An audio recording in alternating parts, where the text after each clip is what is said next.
नमस्कार. मी अरविंद दाखले. गेले 35 दिवस मी तुम्हाला दोन्ही वेळा व्हिडिओ देत आहे. सकाळी पण देत आहे आणि संध्याकाळी पण देत आहे. मला उमगलेले शंकर महाराज ही सिरियल अत्यंत पॉप्युलर आणि उत्कृष्ट करणारी असल्यामुळं त्याच्यामध्ये मी आपल्यासाठी कधी गॅप दिलेली नाही. परंतु त्याचबरोबर नाथसंप्रदायाची जी अनेक ठिकाणं मी भेट दिली त्या ठिकाणी समोर तुमच्यासमोर आणणं मला आवश्यक होतं आणि ती सातत्याने मी गेले 35 दिवस तुमच्यासमोर हे दोन्ही व्हिडिओ सकाळ संध्याकाळ आणतो आहे. या व्हिडिओमधून काही प्रश्न उत्पन्न झाले. अनेक लोकांनी अनेक प्रकारच्या शंका विचारल्या आणि त्या शंकांचं समाधान करण्यासाठी आज मी तुमच्यासमोर बसलो आहे. शंका अनेक प्रकारच्या आहेत, त्यामुळे एक विषय याच्यामध्ये राहणार नाही. समाधान हे कसं मिळवावं, उपासना म्हणजे नक्की काय, खूप गोंधळ होतो अनेक लोकांचा. अध्यात्माचे अर्थ अनेक वेगवेगळ्या प्रकारचे भिन्न घेतले जातात. सिरियस माणूस होऊन जातात. गुरु करत आपलं मनस्वास्थ्य बिघडवून टाकतात. गुरु ही इतकी प्रचंड आवश्यक गोष्ट नाही असं मी स्पष्ट तुम्हाला सांगतो आहे. पहिले स्वतःच्या मनाचं समाधान. मन करारे प्रसन्न, सर्व सिद्धी त्यात आपोआप उत्पन्न होतील असं आपल्या संतांनी म्हणून ठेवलं आहे. तेव्हा मन प्रसन्न झालं की बाकी सगळं तुम्हाला आपोआप मिळेल. काहीही धगधग करण्याची काही आवश्यकता नाही. आता हे मन प्रसन्न कसं करावं? मन प्रसन्न हे समाधानाने होतं. माणूस समाधानी असेल, दिलेल्या परिस्थितीत तो समाधानी असेल तर सगळी सुख त्याच्या मागे. त्या सुखाचा अर्थच काय? सुखाचा अर्थ माझं मन समाधानी असणं, मला दुसऱ्या कशाची हाव नसणं, दुसऱ्या कोणाचा मदमोह मत्सर मला नसणं, कुठल्या गोष्टीची आकर्षण नसणं. हे सगळं असलं की तरच मी माझ्या आत वळू शकतो. आणि माझ्या हात वळेन तेव्हा सुखाचं भांडार या ठिकाणी ठेवलेलं आहे हे माझ्या लक्षात येईल. अनेक प्रकारचे साधू संत तुम्ही पाहिले असतील. अत्यंत हास्य विनोदी, त्यांचं जीवन सहज असतं. तुमचं जीवन सहज ठेवा. साधू म्हणजे अत्यंत साधेपणाने राहणारा तो साधू. तुम्ही संसारी असून साधू होऊ शकता. साधेपणाने राहा. दुसऱ्या कोणालाही कसलाही त्रास देऊ नका. पाप पुण्याचा विचार करू नका. परपीडन हे पाप आणि दुसऱ्याला सुख देणं हे पुण्य. पाप आणि पुण्य यांचा विचार माणूस करत बसला तर तो त्यात गरफटून जातो. मी आज अमुक गोष्ट केली, मग कशालाही लोक पाप समजायला लागतात.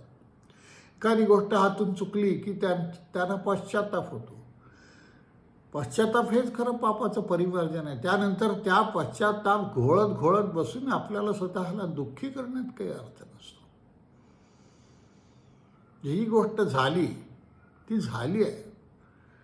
तिच्यावर आता विचार करून ती काही परत येणार नाही आहे. तेव्हा त्याच्या विरुद्ध वर्तन करणं, पुन्हा तशी गोष्ट आपल्या हातून न होण्याचा प्रयत्न करणं हा आनंदाकडे नेणारा मार्ग आहे. आनंदी राहतो. कुठल्याही प्रकारे आनंद शेकडो प्रकारे मिळवता येतो. मी चार्वाकाचे समर्थन करत नाही. खा प्या मजा करा आहे हे म्हणत नाही आहे. आपल्या धर्माचा अर्थ माझी पद्धती, जीवन पद्धती कशी असावी याला धर्म म्हटलेला आहे. कुठले हिंदू मुसलमान हे काही तसे आपण धर्म समजत असलो तरी त्या जीवन पद्धती आहेत हे विसरू नका. आपण वैदिक समजतो. वेद म्हणजे जाणणे आणि जाणून मग त्याप्रमाणे व्यवहार करणे, त्याप्रमाणे आपलं आचरण ठेवणे, त्याप्रमाणे मनाची शुद्धता ठेवणे याला वैदिकता म्हटलेलं आहे. नित्य नूतन आहोत आपण. सनातन म्हणजे नित्य नूतन कार्य. ज्याप्रमाणे परिस्थिती बदलेल त्याप्रमाणे मी मला विचारांना बदलून त्या परिस्थितीला जुळवून घेईन. हे जुळवण्याचं तंत्र ज्या क्षणी आपल्याला जमेल त्या क्षणी तुम्ही आध्यात्मिक व्हाल. तुमच्यातला बदमोह मत्सर निघून जाईल आणि हे जाणं हे खरं अध्यात्मिक आहे.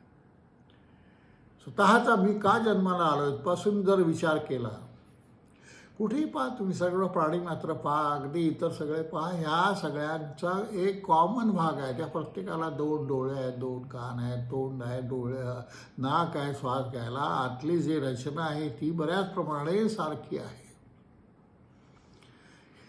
सर्व प्राणी मात्र ज्यांनी जन्माला घातले तेव्हा अत्यंत हुशार आहे. तुमची प्रत्येक गोष्ट अत्यंत काटेकोरपणे त्यांनी तुम्हाला दिलेली आहे. 2 डोळे दिले, 2 नाकपुड्या दिल्या, 2 कान दिलेले, 2 हात, 2 पाय. कुठेही तुमचा अडू नये एवढी खबरदारी त्यांनी तुम्हाला ही शरीर देताना घेतलेली आहे. मग आपण अडून का बसायचं? ईश्वराने जे आपल्याला दिलेलं आहे त्याचा वापर योग्य तऱ्हेने आपण करत नाही म्हणून आपण दुःखात पडतो. हा वापर योग्य तऱ्हेने कसा करायचा हे जर शिकला तर दुःखापासून तुम्ही ताबडतोब दूर व्हाल. आपण भगवान बुद्धाची कथा ऐकतो. अत्यंत ऐश्वर्यसंपन्न राजघराण्यात जन्माला आलेला मुलगा, परंतु जेव्हा प्रेतयात्रा त्यांनी पाहिली तेव्हा जीवन किती क्षण्य आहे, या जीवनात काही अर्थ नाही. हे जीवन आपण समजतो, सुख ज्याला समजतो ते वास्तविक सुख नाही आहे, ते नष्ट होणार आहे. हे शरीर नष्ट होणार आहे, हा जीव नष्ट होणार आहे. जी काही आपण सुख समजतो, पैसा, अडका, स्त्री, उपभोग, हे सगळं नष्ट होणार आहे. मग जे नष्ट होणारे नाही ते हुडकायचं म्हणून त्यांनी हे सगळं त्याग केला. राज्य त्याग केला, आपल्या पत्नीचा त्याग केला, नवीन मुलाला आलेल्या जन्माचा त्याग केला आणि तो तिथून निघून गेला.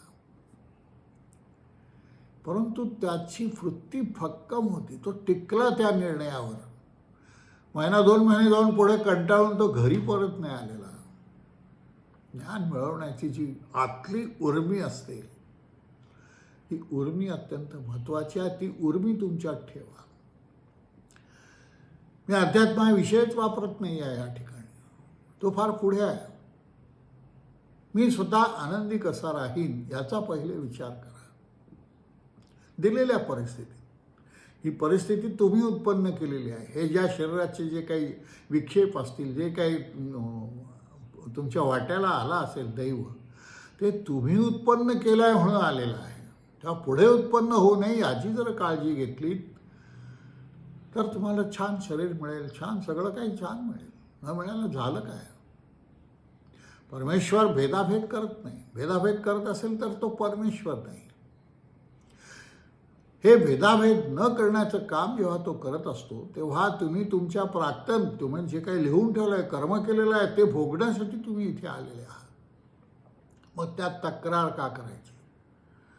आपण हागून ठेवायचं आणि म्हणत अरे अरे काय किती घाट, अरे ती तू केली आहेस. तसं आपल्या जीवनात जे काही दुःख येत आहेत ही आपल्या क्रिएशन, आपले भोग म्हणून आलेले आहेत. हे कारण हे भोग ज्या अर्थी आलेले आहेत त्या अर्थी आपलं कर्म तसं झालेलं आहे. म्हणजे आहे ते आनंदाने भोगा. तक्रार का करता? तुम्हीच केलेल्या कर्माविषयी तुम्ही ईश्वराकडे तक्रार करता. असं नका करू. तुम्हाला जर आनंदी व्हायचं असेल तर हे स्वीकारणं भाग आहे. प्रेमाने राहा. प्रेम हे अध्यात्म आहे. मी वारंवार सांगतो आहे तुम्हाला, प्रेम हे प्रेम जगावर करायला शिका. आपण आपल्यावर जास्ती प्रेम करतो. माझं कसं होईल, माझं अमुक आहे, हे करण्यापेक्षा दुसऱ्याला आपण काय करू शकतो, पुढचं कर्म आपण कसं करू शकतो ते आपण लिहिणार आहोत. चित्रगुप्त इथे बसलाय असं म्हणतो आपण. म्हणजे काय? तुम्ही लिहिलेली कर्म, तुम्ही केलेली कर्म याची तो नोंद करतो आहे. आणि तो जी नोंद करतो आहे ही चांगल्या कर्मांची करावी एवढी काळजी तुम्ही घेऊ शकता. दुसऱ्याचं चांगलं पाहिलं की तुमच्या मनात मत्सर उत्पन्न होतो. मी अमुक एक गोष्ट चांगली म्हणलं की दुसऱ्याच्या ते पोटात दुखायला लागतं. अरे ह्या माणसाला हे का, मेरी कमी सफेद क्यों नाही? अरे तुझी कमी तू घाण केली आहे,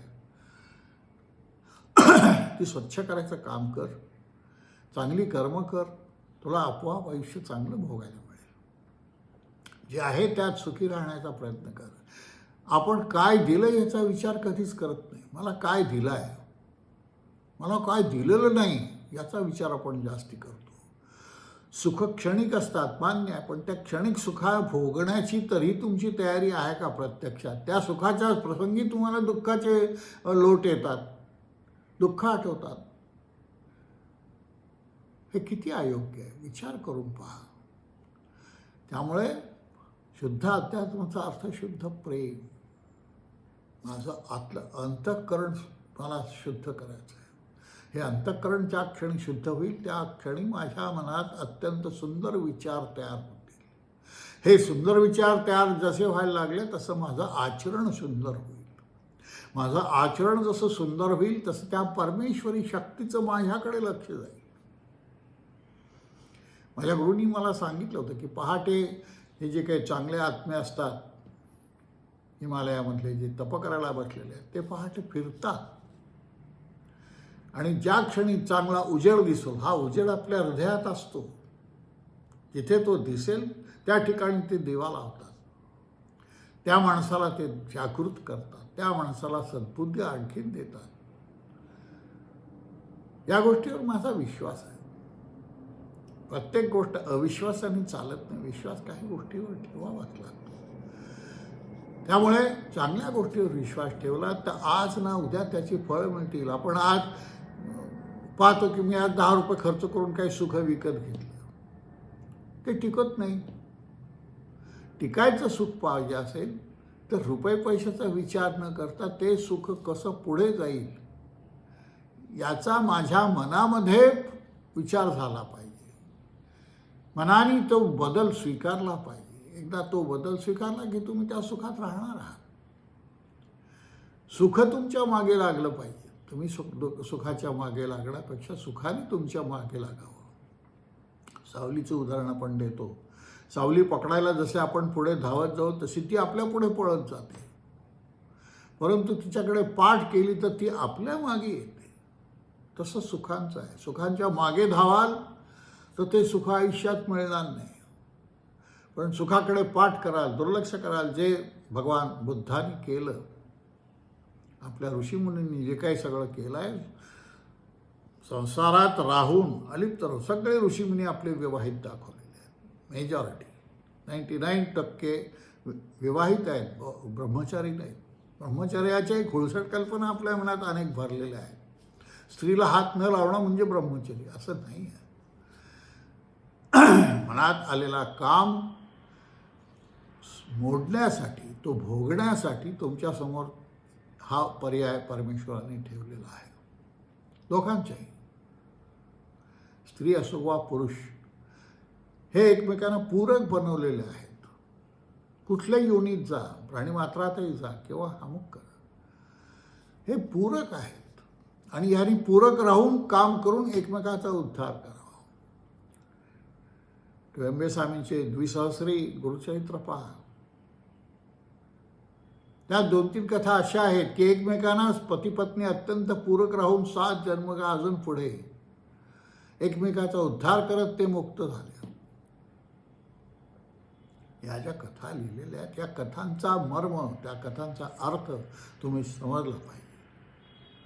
हा अर्थ ज्या दिवशी समजाल त्या दिवशी तुम्ही सुखात राहाल. आपल्याला काय दिलं आहे, स्त्री किती सुंदर आहे ह्याच्यावर सुख अवलंबून नाही आहे. कारण त्या क्षणी तुम्ही स्त्री किंवा तुम्ही पुरुष असत नाही, तो एक वेगळा असा क्षण असतो शेवटचा. ज्या क्षणी सुखाचा लोड झाला असं तुम्हाला वाटतं, तो क्षण स्त्रीच्या किंवा पुरुषाच्या सौंदर्यावर अवलंबून नाही आहे. अतिशय स्पष्ट मला करणं आवश्यक आहे. त्यामुळे खोट्या गोष्टींच्या मागे लागण्यापेक्षा खऱ्या सुखाच्या मागे लागा. हे खरं सुख तुमच्यासमोर पायघड्या पसरत येईल जेव्हा तुम्हाला ते खरोखर आतून तुमची तयारी होईल. ह्याला किती वर्ष लागतील हे नाही सांगता. एखाद्याला ते खरोखरच आतपासून भिनलं तर ते सुख 2-4 वर्षात मिळेल. नाही भिनलं तो जन्मभर गेला तरी मिळणार नाही. ते तुमच्यावर अवलंबून आहे. तुम्हाला मनाची ठेवण अशी एक विशिष्ट ठेवा की सुखाने तुमच्या मागे लागलं पाहिजे. केवळ पैशावर हे सुख अवलंबून नाही, केवळ स्त्रीच्या सौंदर्यावर हे सुख अवलंबून नाही, केवळ खाण्यापिण्यावर उत्तम वस्त्रप्रावरण मिळण्यावर हे अवलंबून आहे. त्यामुळे जीवात्मा हा अत्यंत सुखी व्हावा, समाधानी व्हावा असं वाटत असेल तर खऱ्या ज्ञानाच्या मागे लागा. खरं ज्ञान हे कुठल्या बाह्य अवडंबनात ठेवलेलं नाही. एकाने मला विचारलं की ही मूर्तीपूजा करतो, हे गोंधळ होतो आमचा. मूर्तीपूजा खरी का निर्गुण निराकार खरं? हे काय खरं याचा विचार करण्याची तुमची आवश्यकता नाही आहे. तुम्हाला जे समोर दिलं आहे ते खरं. तुमच्यासमोर जर मूर्तीपूजाचे संस्कार असतील तर ती मूर्तीपूजा तितकीच खरी आहे, कारण त्या मूर्तीत जिवंतपणा येतो ना हो. हा जिवंतपणा ज्यांनी अनुभवला त्याच्या मूर्तीपूजेला आणि निर्गुण निराकाराची पूजा करणाऱ्याच्या पूजेला ह्या दोन्हीत काही फरक नाही आहे. फरक आपण करतो.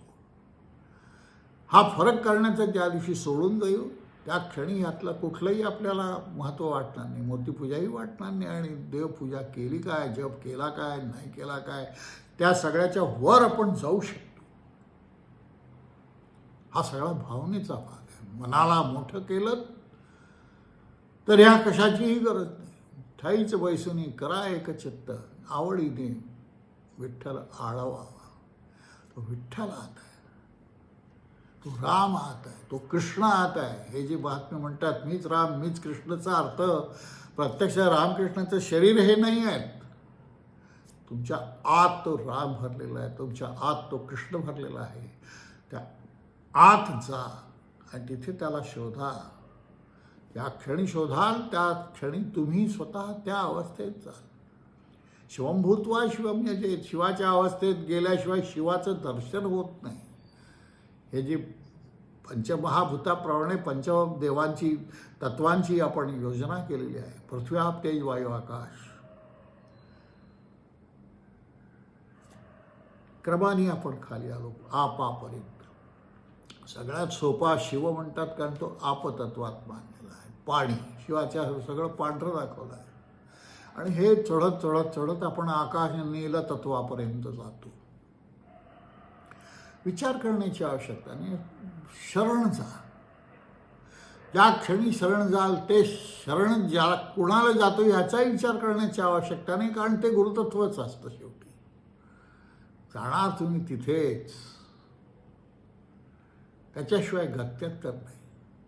तिथेच जाणार. तुमची मत असो का नसो, तुम्हाला माहिती असो का नसो, तुमच्या गुरु बरोबर असतो. ही भावना ठेवली पाहिजे. गुरु सर्वत्र आहे याची भावना तुमच्यात ठेवली पाहिजे. गुरु असं काही वेगळं काही नाहीच आहे. मला पहिला उपदेश जो झाला माझ्या गुरुनी केला, त्याने हे सांगितलं की मी तुझ्यात आहे तसा इतरांच्यात आहे, आणि इतरांच्यात मला पाहण्याचा प्रयत्न कर. ज्या क्षणी तू मला त्या ठिकाणी शोधशील त्या ठिकाणी मी असेल. त्या ठिकाणी मग सगळं पिंड ब्रह्मांड ऐक्य तुला दिसायला लागेल. कुठला भेदाभेद तुला राहणार नाही, कुठला शट तुम्हाला काही राहणार नाही. शस्त्रास्त्र संपन्न जाऊन शास्त्रच उरत नाही. नेती नेती त्याचं वर्णनच करू शकत नाही असा तो आहे. म्हणून हे जास्तीत जास्त एक्सप्लेन करायचा मी प्रयत्न करा. याखेरीज अधिक वर्णन मी करू शकत नाही, पण तो आहे, त्याचा अनुभव येतो, हे मी तुम्हाला खात्रीने सांगतो. तेव्हा गुरुडम न करता शांतपणे राहा. आत वळा. काही बाहेर ठेवलेलं नाही कुठे, सगळं काही आत आहे. हे आत काय आहे, कसं आहे याचा विचार हळूहळू जेव्हा तुम्ही कराल, इट मे टेक इयर्स. मला गुरु मिळण्यासाठीच 20 वर्ष लागली. माझ्या उपासनेची काय काबाड कष्ट मी किती केले आहेत हे माझे मला माहिती आहेत. काबाड कष्टाशिवाय काही होत नाही. नुसता गुरु गुरु गुरु ध्यास करून गुरु मिळत नाही. गुरु मिळण्याचा अर्थच समजत नाही आपल्याला. एखाद्या जडशरीराला आपण गुरु समजतो, तो जडशरीर कधी गुरु असत नाही. तुमच्यातली उत्तम भावना जगवणारा, उत्तम भावना उत्पन्न करणारा, ती वाढीस लावणारा तो आत बसलाय, त्याला शोधा. नमस्कार.